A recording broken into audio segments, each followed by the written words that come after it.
Djibouti, porte d'entrée de l'Afrique. À l'entrée du détroit de Bab el-Mandeb, là où se croisent les routes maritimes entre l'Asie, l'Europe, l'Afrique et le Moyen-Orient, Djibouti a fait de sa géographie une stratégie. Depuis plusieurs décennies, ce petit pays du littoral s'est imposé comme un hub portuaire majeur de la mer Rouge et de l'Afrique de l'Est. L'histoire du port commence en 1888. C'est bien plus avant même que Djibouti a pris l'indépendance. Avant, en 1999, il existait uniquement un seul port, qui s'appelle le port autonome international de Djibouti. C'était un port traditionnel. Il y avait des petits bateaux qui venaient. Le déchargement s'est passé d'une manière traditionnelle. Il n'y avait pas des équipements, il n'y avait pas des engins de manutention spécialisés. C'était beaucoup plus physique, il y avait des travaux physiques. La cadence des déchargements, elle était tellement lente que ça prenait des jours pour décharger un bateau à quai. Nous avions manutentionné pas mal de types de navires en cette période-là. Il s'est avéré que la demande en transport maritime a augmenté considérablement. Alors, le tournant décisif au niveau logistique, à Djibouti s'est produit en 2004, avait mis en place une zone franche qui allait travailler en parallèle avec le port historique de Djibouti. Donc cette zone franche de 31 hectares à peu près avait pour objectif de désengorger un peu et de permettre au flux de marchandises du port historique d'être emmagasiné, stocké là-bas et réacheminé vers l'Éthiopie. Et depuis l'ascension au pouvoir du président de la République, son Excellence M. Ismaël Omar Guelleh en 1999, il a initié plusieurs projets d'envergure, des projets qui ont révolutionné les domaines portuaires. Il a investi beaucoup dans la construction de plusieurs terminaux pour soutenir cette demande croissante au niveau mondial. La taille des bateaux a considérablement augmenté. Les armateurs ont préféré de construire des gros bateaux pour transporter beaucoup plus, pour des soucis d'économie d'échelle. C'est à ce moment-là que le président de la République a décidé de spécialiser nos infrastructures stratégiques. Suite à cette zone franche, il s'en est suivi d'autres infrastructures qui ont été construites. Par exemple, je peux parler du port de EGTD, le port à conteneurs, qui a été construit en 2008. Par après, c'était un très gros projet. Le port de Djibouti servait à plusieurs types de marchandises. Il y avait les pétroliers, les céréaliers, les minéraliers, les conteneurs, les animaux vivants, on appelle ça en anglais les livestock. Ces projets-là, ils avaient pour objectif de faire Djibouti un hub régional et être très compétitif au niveau international. Il fallait aussi prévoir des installations au niveau du fuel et du pétrole. Donc c'est là qu'est arrivé le terminal Horizon. On a mis en place le projet Horizon, qui est un terminal pétrolier de réserve de fuel, aussi bien pour les militaires que civils. En 2006. Il a été décidé donc de diversifier les activités, de séparer les activités. Le terminal Horizon, en premier, a été construit. Ce terminal, il est destiné à manutentionner uniquement les pétroliers. Donc là, l'activité a été séparée. 2 autres années plus tard, le port de EGTD, Société de gestion de terminal à conteneurs de Doralé, a vu le jour. Et c'est un port en eau profonde qui est capable de pouvoir accueillir des navires post-Malacca même, de 23 000 TEUs pour les conteneurs, ce qui est une performance vraiment inédite dans ce coin de l'Afrique.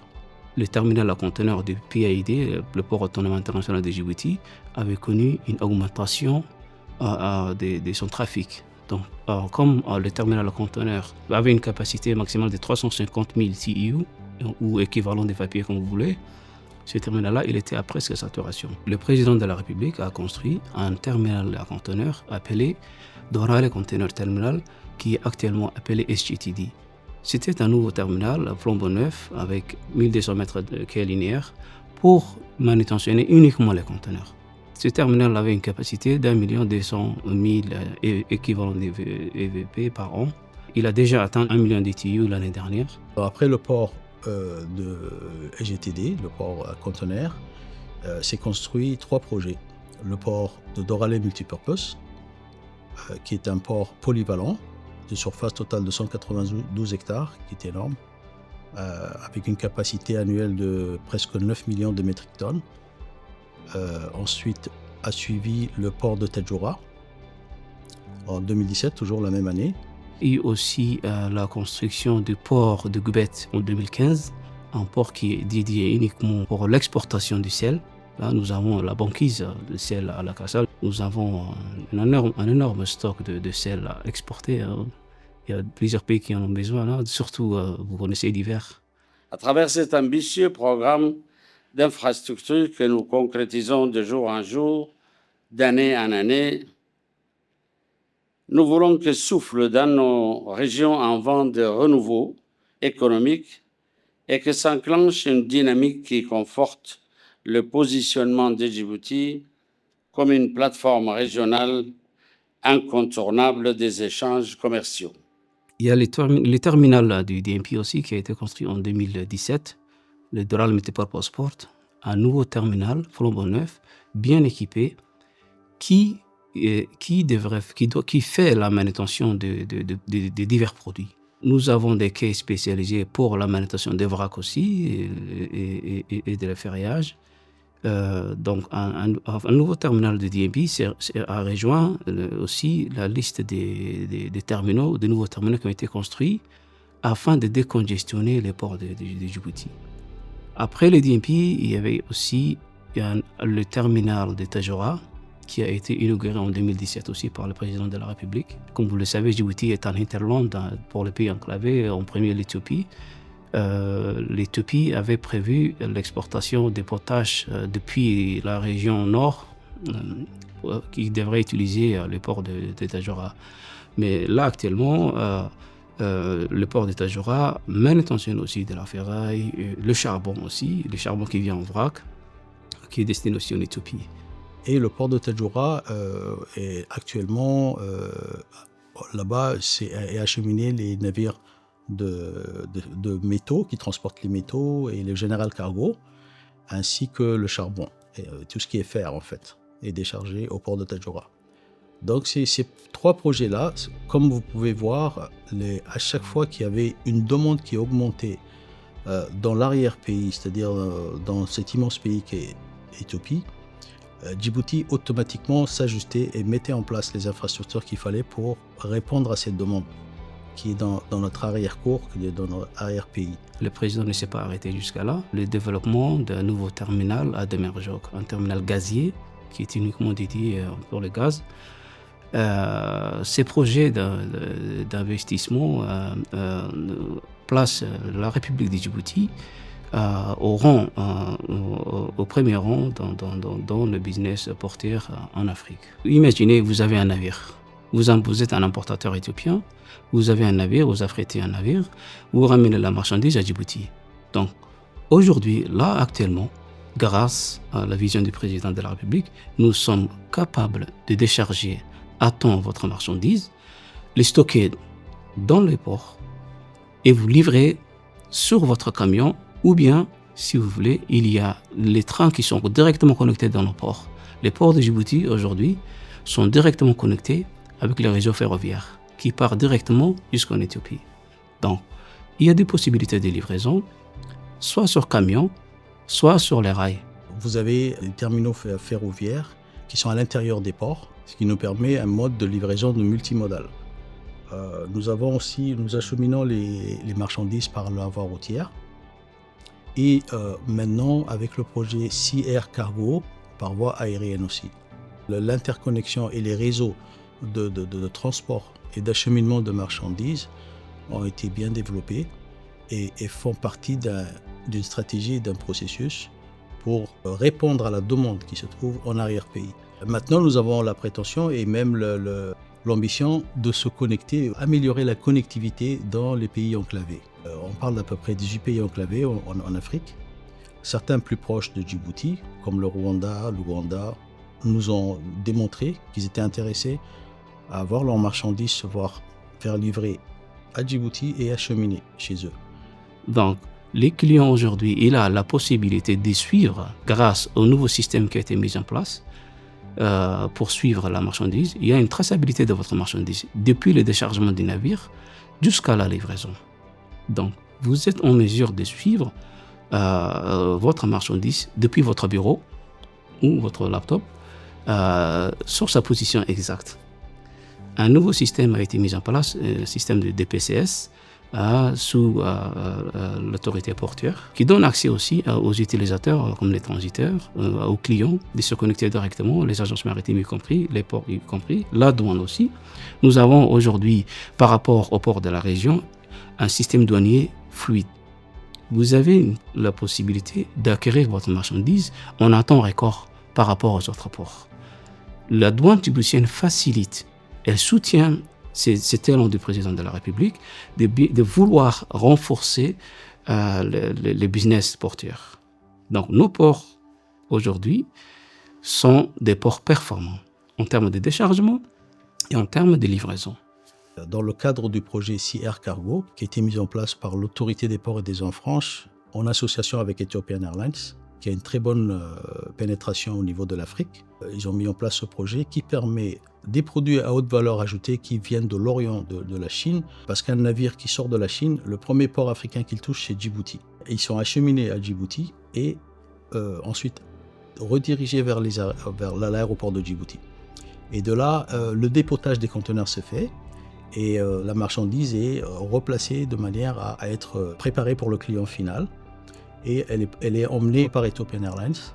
Et maintenant, ce qui est très bien, c'est que le Rwanda est tellement intéressé par ce projet qu'il a affrété son propre avion cargo.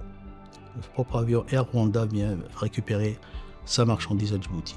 Tout ça s'orchestre parce que chaque activité, chaque port a une spécialité. Le port à conteneurs de GTD reçoit que des boîtes, que des conteneurs.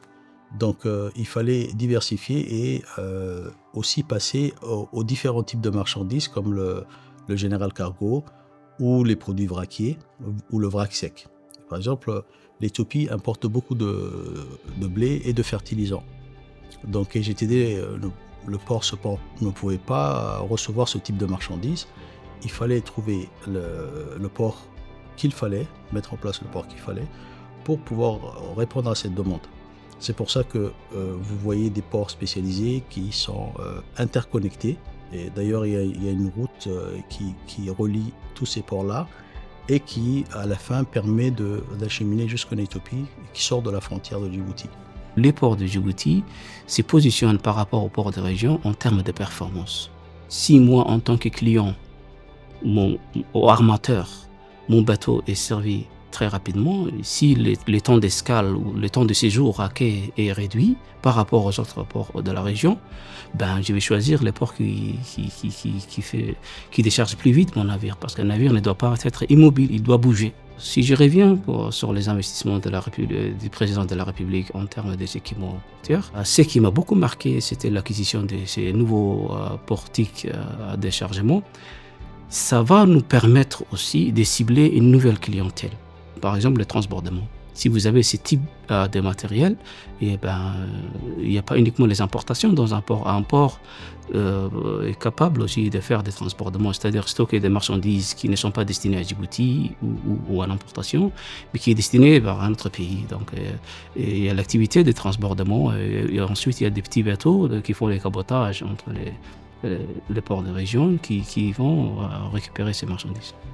Nous avons essayé de voir au niveau de la compétition comment nous étions positionnés par rapport aux tarifs, au coût. Nous sommes très compétitifs si on parle de tarifs portuaires. Et sur à peu près 5 pays de la région, nous sommes les plus bas. On avait comparé. Sur aussi l'offre des types de services et de nos performances au niveau du déchargement. Nous avons une main-d'œuvre qualifiée, des équipements assez à la pointe de la technologie et des ports en eau profonde qui permettent de pouvoir accueillir des navires gros tonnage. À gros tonnage, plus de 60 000 métriques tonnes. L'impact économique est assez évident et a été croissant depuis quelques années. Le port d'Oral et Multipurpose, c'est environ 1500 employés. Il y a aussi, je dirais, à peu près une cinquantaine de transitaires qui travaillent avec le port, qui sont nos clients. Vous avez une vingtaine d'agences maritimes aussi, qui aussi collaborent avec le port. Et toutes ces sociétés-là, toutes ces infrastructures-là aussi, et ces gens-là évoluent autour du port et font partie de l'économie du port. Et il faut transposer ça aussi pour tous les autres ports. L'impact est positif et a été croissant. Au fur et à mesure qu'on en avançait dans le temps, on voyait que les sociétés qui s'enregistraient augmentaient au niveau local, à Djibouti, et qu'il y avait un bénéfice derrière parce que ça impactait aussi le chômage. Le fait qu'on ait aussi ce panel de services qu'on offre nous donne aussi une visibilité dans la région et aussi à l'international pour Djibouti. C'est ça aussi que je trouve qui est un apport, pas seulement économique, mais aussi d'aspect visuel.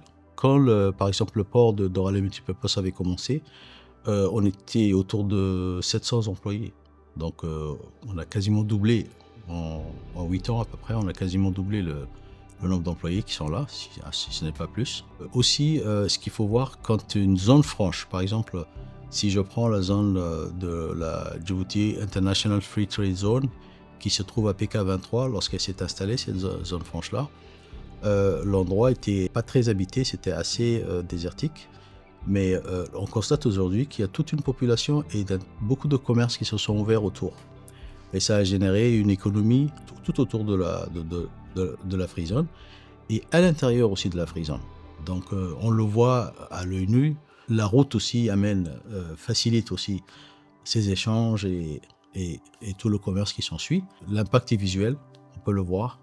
Que depuis quelques années, ça n'a fait que progressivement augmenter au niveau employabilité et au niveau revenu aussi.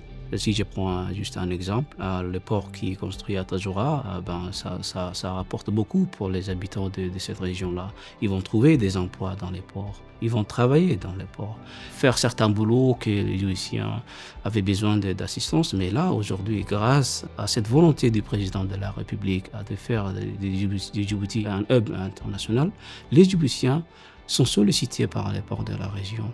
Les Djiboutiens sont sollicités, par exemple, je peux citer 2-3 exemples. À Dakar, au Sénégal, les Djiboutiens sont partis former des Sénégalais. On a un parc à bétail. C'est une aire de repos en fait. Donc ça nous arrive de recevoir du bétail et de l'acheminer par navire par après. Cette aire de repos, elle n'est pas tout à fait aux normes. Il y a un projet de la Banque mondiale qui est financé par la Banque mondiale et qui permet de géolocaliser tout le bétail qui va venir depuis l'Éthiopie jusqu'à Djibouti. Donc dans ce volet-là, nous sommes le terminal où on reçoit le bétail. Dans cette partie-là, ça nous a permis de pouvoir rehausser le parc. On va pouvoir avoir des scans pour pouvoir voir l'état de santé du bétail avant de le mettre dans le navire parce qu'ils ont déjà souffert à l'arrivée. Il faut qu'ils se reposent avant de repartir en mer encore vers les clients finaux, les pays de la péninsule arabique. Quand il y a des opportunités comme ça, nous savons qu'on s'y engage tout en sachant qu'on va en bénéficier et qu'on va avoir des fruits de ça qui pourront nous aider à long terme. Djibouti a acquis une dock flottante qui est capable d'accueillir des gros bateaux. Aujourd'hui, nous en profitons, Djibouti profite de sa situation géographique en installant un chantier naval parce que le navire puisse avoir la possibilité d'aller, comme nous on dit au garage, là, pour une voiture, d'avoir des réparations. Alors, Djibouti en elle-même est point très sécurisé, vu le nombre de bases militaires qui sont implantées ici. Et dans ce groupe de bases militaires, aussi bien au niveau géostratégique Chaque pays a bien sûr surveillé ses droits et ses avantages. Et dans la sécurité maritime, il y a une coalition qui existe. C'est-à-dire que Djibouti, c'est quand même le détroit de Bab el-Mandeb représente quand même 12% du trafic mondial. Et c'est des gros porteurs qui y passent. Et c'est des gros pays, des grands pays qui sont impliqués et dont leurs marchandises prennent ce canal-là. Donc ils sont obligés à quelque part de venir surveiller ça, cette marchandise qui circule, qui passe à travers le Bab el-Mandeb, et de la sécuriser dans leur intérêt, dans l'intérêt de tout le monde. Donc Djibouti y voit un avantage, bien sûr, à créer l'environnement pour que ces bases soient installées et qu'il y ait la sécurité militaire, maritime, pour pouvoir sécuriser le corridor. L'enjeu principal pour nous aujourd'hui, c'est développer la connectivité avec l'arrière-pays, c'est-à-dire les pays enclavés. Et pour ça, il va falloir, c'est vrai, mettre l'emphase sur la numérisation des systèmes et des plateformes qu'on utilise pour se connecter avec ces pays-là, et l'uniformisation aussi, pour que la fluidité soit plus grande, pour que le flux de marchandises se fasse plus vite et sans grand blocage douanier ou lenteur douanière.